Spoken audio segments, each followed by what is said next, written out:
Welcome to the SPE podcast, powered by the Society of Petroleum Engineers.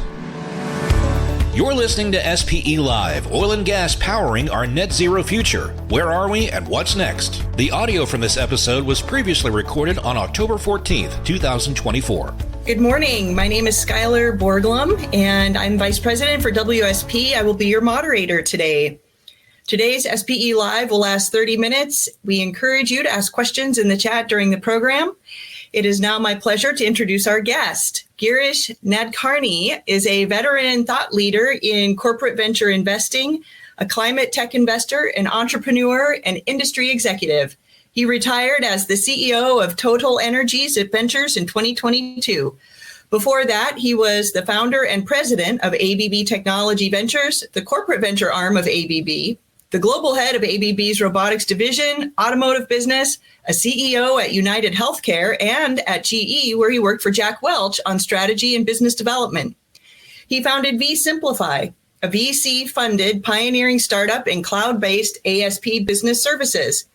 Girish also has served as an advisor to the World Economic Forum and was on the selection committee to choose the WEF Technology Pioneers for several years. Girish earned his LLM degree at the University of Virginia, which he attended as a DuPont Fellow. He has an MBA from Harvard, where he was designated a Baker Scholar. Girish, welcome to SPE Live. Thank you, Skyler. Appreciate the opportunity to chat with you. You're welcome. Good morning. We're glad you're here. So Good morning. Right out of the bat, let's ask, how are we doing versus our net zero targets and aspirations? Unfortunately, not as well as we should. As you may recall, post the Paris COP, lots of companies jumped up and declared their net zero targets. People were a lot more comfortable declaring their Scope 1 and Scope 2 because they felt they had more control over that. They were a little hesitant about Scope 3 because it's to do with the supply chain and they weren't sure how to control that. So lots of companies said we will achieve net zero for Scope 1 and 2 by 2030, 2035, and sort of push back Scope 3 to 2050 or so. But as I'm sure you've seen in the newspapers and other publications, lots of companies are either not talking about it anymore or are indeed pulling back. Some of that is perhaps buyer's remorse. Some of that is a recognition that it is a lot more difficult than they thought it would be. Lots of issues around measurement, reporting, an MRE kind of issues. So let's not also forget that at least in the U.S., there has been a lot of pressure from the red states and the Republicans about being anti-ESG, who don't believe in climate change. So a lot of companies do not want to be in the target. And so there has been, unfortunately, a little bit, or depending upon your point of view, significant pullback from the net zero targets. Very interesting. Very interesting. So among the various factors, policy, infrastructure, financing, our own behavioral changes, how important and or urgent is the new technology lever? Do we need innovation with a capital I? Well, innovation is always important, whether it's improving the efficiency of solar cells, whether it's coming up with, more efficient electrolyzers, whether it's trying out new areas of geothermal. Technology is always important. We can't sit back. But having said that, we are not in the B2C business where, let's say, TikTok took 9 months to reach 100 million users and ChatGPT, sort of reached 100 million users in barely 2 months. This is energy. This is about hardware. This is about infrastructure. This is about changing supply chains. This is about changing behaviors. So in as much as new technology is helpful, it takes a long time for new technology to scale.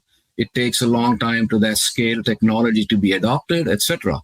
So all these things are, new technology is important. It's necessary, but not sufficient. And all the other levers you mentioned, whether it's infrastructure, whether it's policy, whether it's financing, all those are critical to driving the adoption of either existing technology or emerging technology. A good way to look at it is they're all legs of the same stool, and you really can't have one of those legs missing, because then the stool becomes unstable.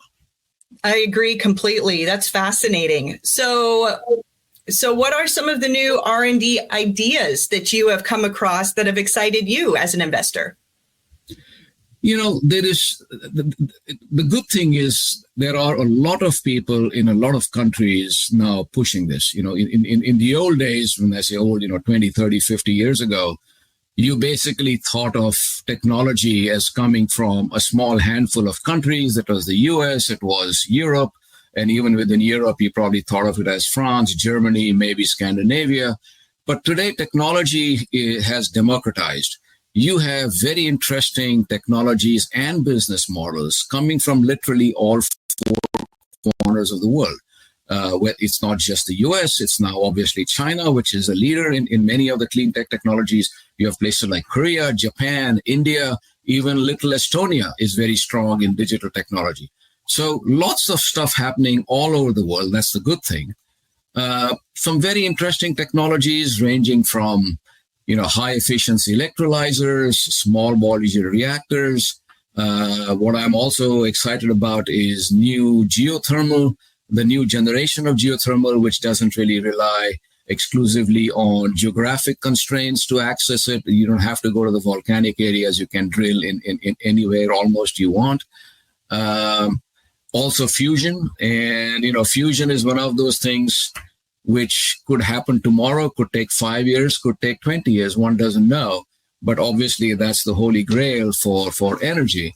And then I know that, everybody is on the AI bandwagon today. But, putting aside the chat GPT and using AI to write your resumes or write letters or book reports, I've also seen AI being used to address some very difficult technology questions. For example, there is a company I'm advising called Cosmos Innovation out of Singapore, which is using AI to create the most efficient perovskite tandem solar cells. Without the use of AI, it would have taken 10 times as much time to do that, because there are millions of permutation combinations of arranging those tandems. But with AI and machine learning, they can speed it up 10x. So there's some very exciting stuff happening in the physical sciences and in the hard sciences, leveraging AI. That's fascinating. That's absolutely fascinating. So in going in that direction a little bit, we know oil and gas is expected to play a dominant role in our energy mix well beyond 2050. Do you think our carbon intensity may stay higher for longer? And should this increase our focus on CCUS and other carbon remediation ideas? It's a very, very difficult question. On the one hand, we do want to reduce fossil fuel usage, mostly because of the carbon emissions. So it's not the fossil fuel per se, it's the carbon emissions which we are concerned about. We also know that fossil fuel usage will continue for a significant period of time. And there are a whole range of reasons for that, from the existing infrastructure to the fact that it is, in most cases, the most energy dense fuel available out there. You have the global south, which is emerging, which wants to acquire the lifestyles and the way of living of the West, and which obviously drives more and more fossil fuel usage. As we also know, electricity usage for the last 20 years or so has been somewhat stable, but now people are predicting pretty significant rise in the use of electricity, mostly driven by three things. One is the use of AI, because large language models for the learning part need significant usage of energy. There are some data centers which actually use 1 gigawatt of energy. It just blows my mind to know that a data center's electricity bill is close to $1 billion. That's the level of energy they use. It's because of EV charging. It's because of reshoring of manufacturing facilities. So electricity usage is predicted to go up very high. The problem is, in as much as the Amazons and the Facebooks and the Microsofts would like to use renewable energy for that, there is a limit to how much they can do that. It's a combination of availability of these resources. It's the inability to access the grid. Are there enough transformers, etc.? So to some extent, we're going to have to use fossil fuels for that as well, whether it's natural gas or other things. So the best way to do this is for the oil and gas companies to do the following. One, ensure that they focus more on low carbon intensity or low sulfur production and in areas like that. Obviously, CCUS will play a big role. I know CCUS is a controversial subject, but I think it's a very important lever in our arsenal. If there are industries which are hard to abate, there are industries which can't use electricity because, let's take steel, for example. It's very difficult. You need 800 degrees Fahrenheit or centigrade to melt steel. You don't have any resistive material which can reach that level of electricity, so maybe hydrogen can be used. But long story short, you do need to rely on fossil fuels, and therefore carbon capture, whether it's at point source, whether it's direct air capture, will and should play an increasing role. And that's where the oil and gas companies can step up. They have the technology, they have the ability to inject the carbon back into the geological areas or reuse them. So there is a lot oil and gas companies can do. I agree completely. This is such an exciting time. So, all right, Girish, let's get back to our conversations after that little intermission. How fast are climate tech investments growing?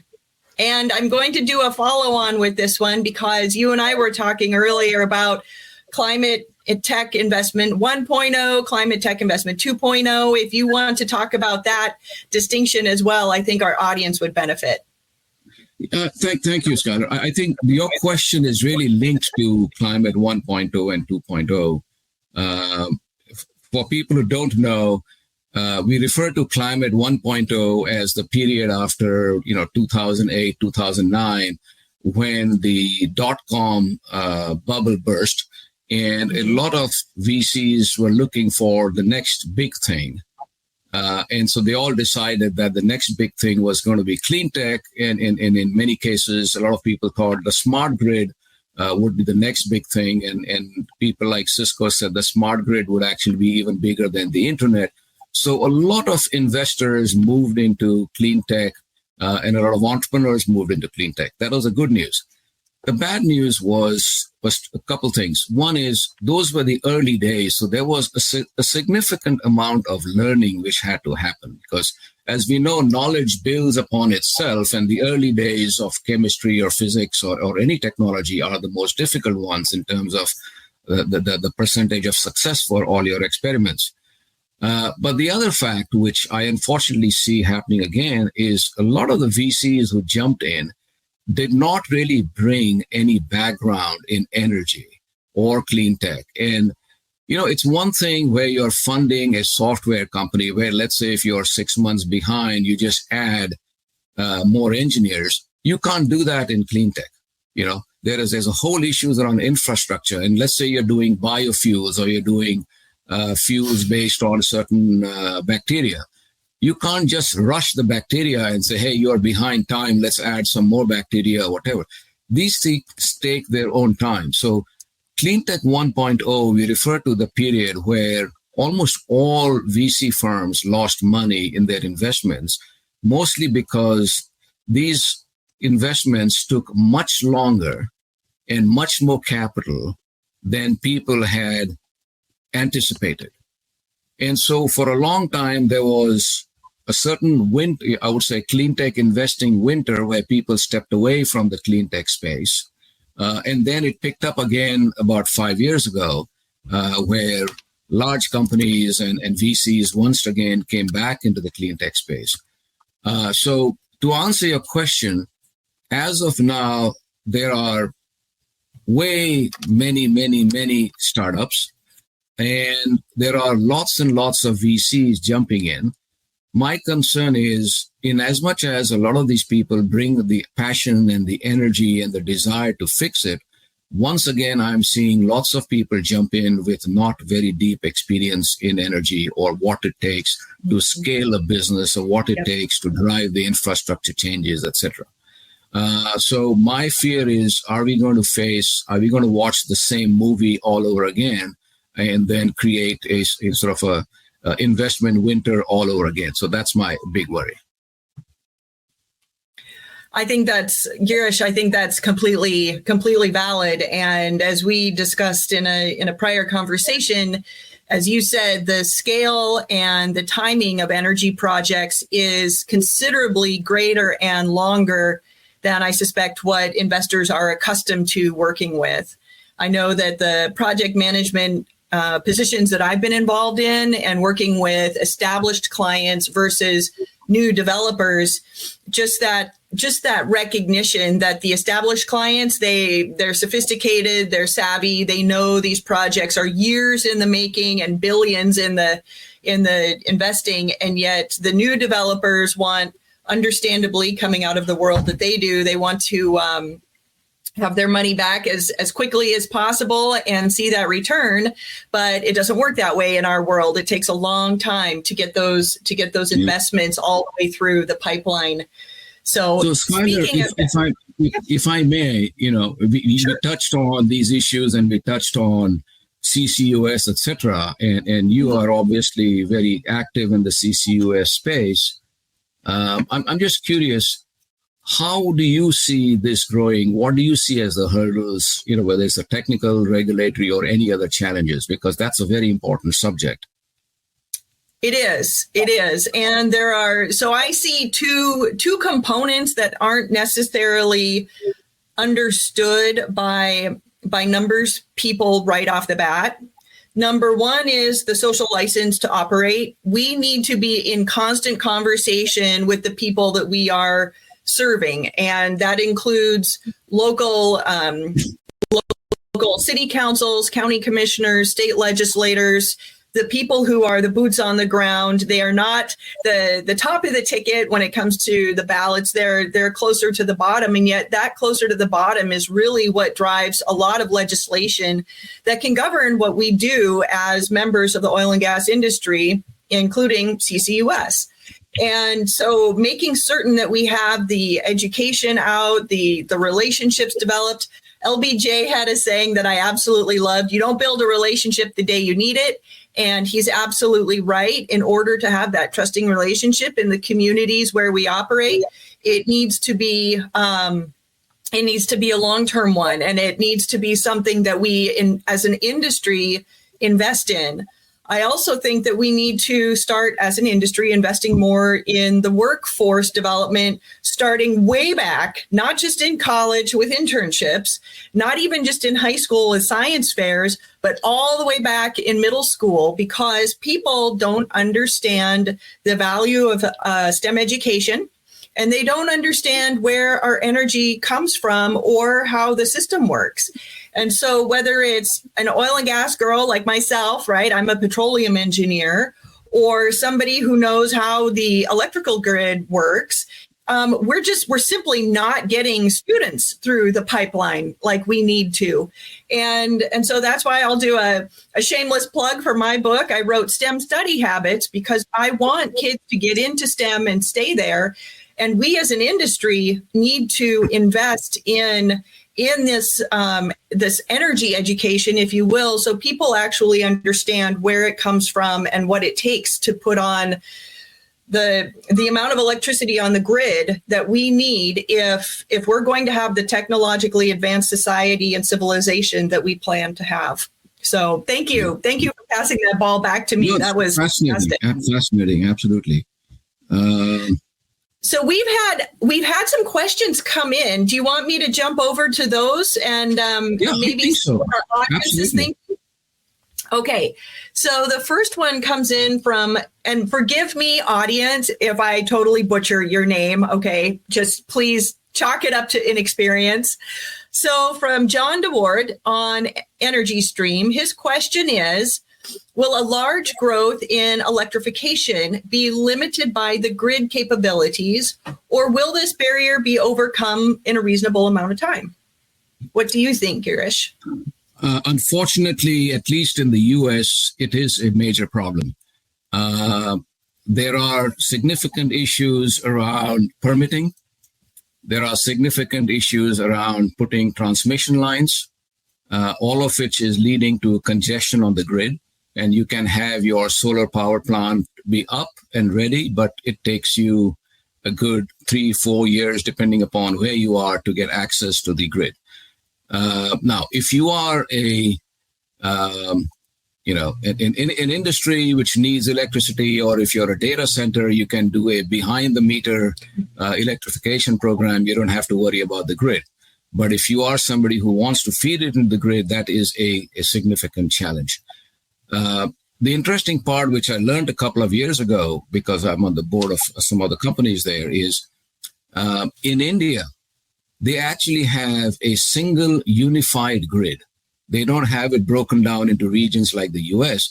So if you want to set up a renewable plant for your factory or for whatever reason, you don't have to set it up near the load. You can set it wherever the environment is the best for your wind or solar plant, and you can feed your electricity into anywhere in the grid in India and pull it out anywhere else, which I thought is something we really should be doing, or all countries should be doing.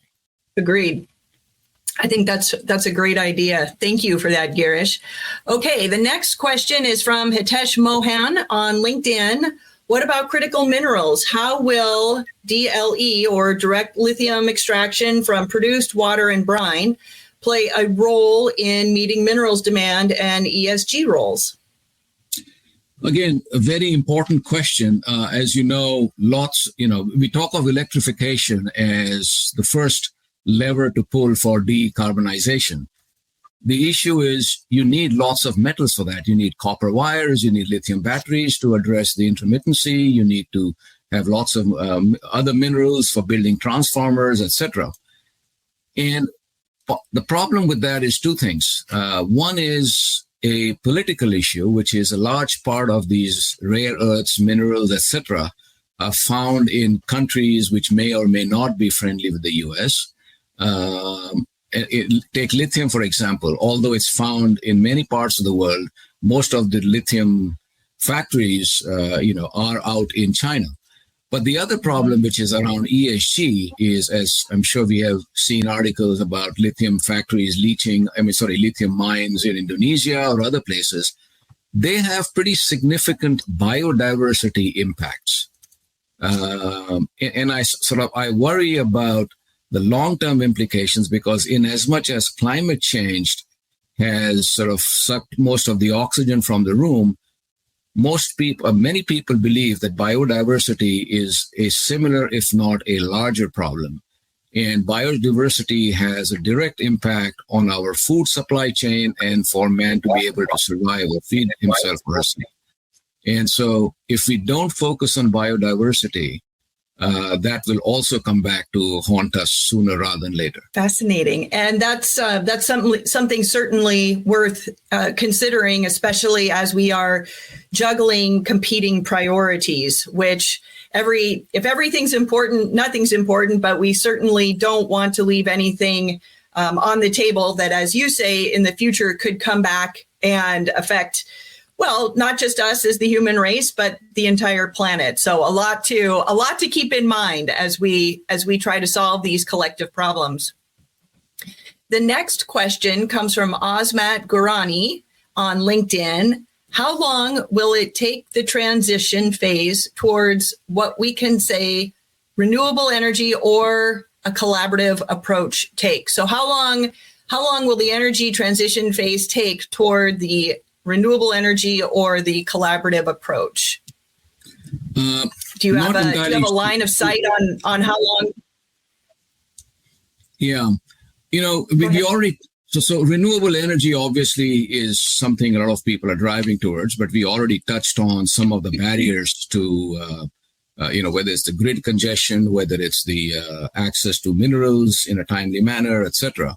I'm not entirely sure what Osmat means about collaborative, but I'm assuming he means a collaboration between the fossil fuel and the non-fossil fuel industry. If that's what it means, I would say the oil and gas industry has a very, very strong role to play. As I've mentioned before, it's not just in CCUS, but it's in leveraging their own skills, whether it's in the geophysics sciences or whether it's in drilling, etc. I think the oil and gas industry can play a significant role in the new geothermal. It can play a significant role in offshore wind. It can play a significant role in floating wind. They bring all the project management skills, all the deep sea skills, etc. So if that's what Osmat means by collaboration, I think there are companies out there, whether it's Petronas, whether it's TotalEnergies, and to some extent Shell and BP are already moving in that direction. That's fantastic. That's really exciting. The next question comes from Elenet Izaguar on LinkedIn. How can we support the average older workforce, particularly those without a specialization in this area, in actively participating in the energy transition? It really depends upon what skill levels you have and what skill levels you want to acquire. So whether you're talking about, an energy transition is anywhere from utility scale solar projects to even rooftop solar, to community solar.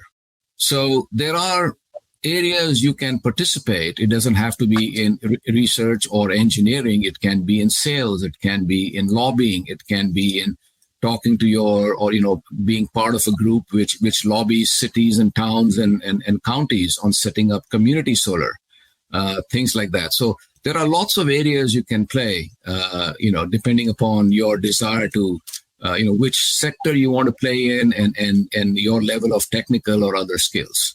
Fantastic. Well, I think we're coming up on the end of our talk here for the SPE live event in discussing all things fascinating with tech investment and achieving net zero.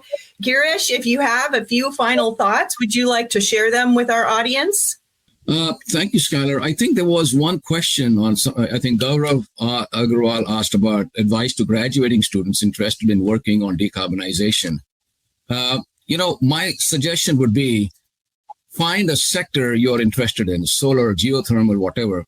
Start working for a large company so that you can get the experience in project management and complex projects, etc., or start working for a startup. And once you have learned what it takes for a startup to survive, to scale, etc., then you can take your skills in many other areas, whether you want to stay in the business or start your own startup or reach out to a VC firm, etc. But I think the whole climate issue and the we talked about the ecosystem, etc. These are existential issues for us. This is not just about solving world poverty. And so we all need to jump in and help as much as we can. Fantastic. Well, Girish, this has just been a fantastic conversation. I've enjoyed it enormously. Thank you for accommodating me and all of my questions. Ladies and gentlemen, we really appreciate you joining us this morning. Some fantastic questions. If you have anything else that you'd like to discuss, by all means, let us know. And with that, I'll say wonderful to have you this morning, and we will see you next time. Thank you so much. Thank you, Scyller. Great questions. Thanks for listening to the SPE Live podcast. For more content, visit the SPE Energy Stream, the industry's digital pulse, at streaming.spe.org. If you enjoyed today's show, don't forget to subscribe and review. Join us next time on the SPE Live podcast.